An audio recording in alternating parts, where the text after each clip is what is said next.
Assalamualaikum warahmatullahi wabarakatuh. Selamat pagi semuanya. Kembali lagi bersama saya untuk di kesekian kalinya. Pada kesempatan kali ini saya ingin menyampaikan hal-hal yang saya temukan di kelas selama pembelajaran, permasalahannya, akarnya, dan bagaimana alternatif untuk solusinya. Nah, memang sudah hal yang umum ya, hal yang biasa ketika kita mengajar di kelas. Kenapa tidak begitu maksimal gitu, terutama keaktifan siswa ketika proses pembelajaran berlangsung dirasa masih pasif gitu. Ini apa nih penyebabnya begitu ya?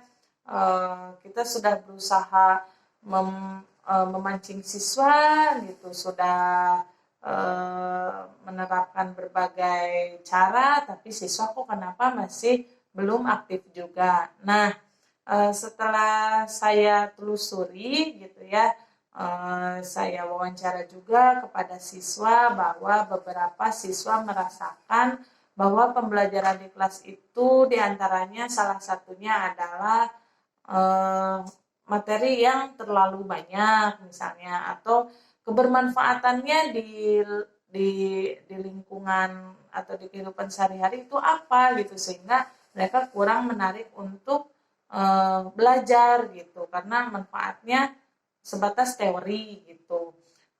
Aplikasinya penerapannya kurang gitu. Jadi mungkin jangan-jangan kita terlalu banyak teori tapi penerapannya kurang gitu ya. Kemudian hal lain lagi, siswa mungkin kurang terpancing juga, bisa dari strategi kita mengajar atau mungkin alat bantu media yang kurang dihadirkan di tengah pembelajaran. Jadi banyaklah gitu ya.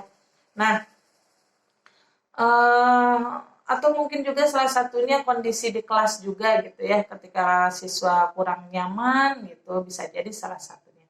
Nah, sebagai guru gitu, jadi menjadi tanggung jawab kita semua bagaimana meningkatkan keaktifan siswa dalam belajar gitu. Intinya siswa ada semangat untuk belajar, kemudian ada kemauan yang bersungguh-sungguh untuk bisa memahami materi dan berpartisipasi dalam setiap pembelajaran. Jadi tidak apa-apa misalnya perubahannya sedikit demi sedikit tapi ke arah progres. Yang saya coba terapkan adalah dengan strategi atau model pembelajaran. Nah, begitu banyak ya model pembelajaran, apalagi yang zaman sekarang yang inovatif. Inovatif itu bisa dalam bentuk teknologi atau misalnya cara-cara yang sederhana tapi bermakna.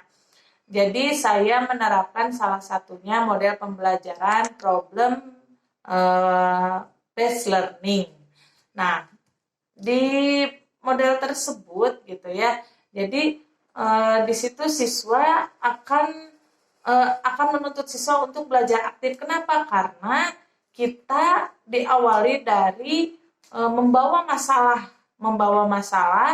kepada siswa, kemudian dibuat siswa itu penasaran dengan masalah tersebut gitu ya, kenapa bisa terjadi, dan kita pancing bagaimana kalian kalau menghadapi masalah ini, solusinya bagaimana. Dari keberagaman pengalaman mereka, pengetahuan mereka itu kan akan berbeda-beda satu sama lain.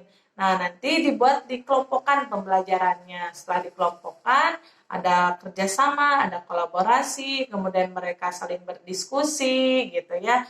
Mau nggak mau gitu kan, mereka punya tanggung jawab kepada anggota kelompoknya, termasuk kepada gurunya, bahwa ada tugas yang harus diselesaikan.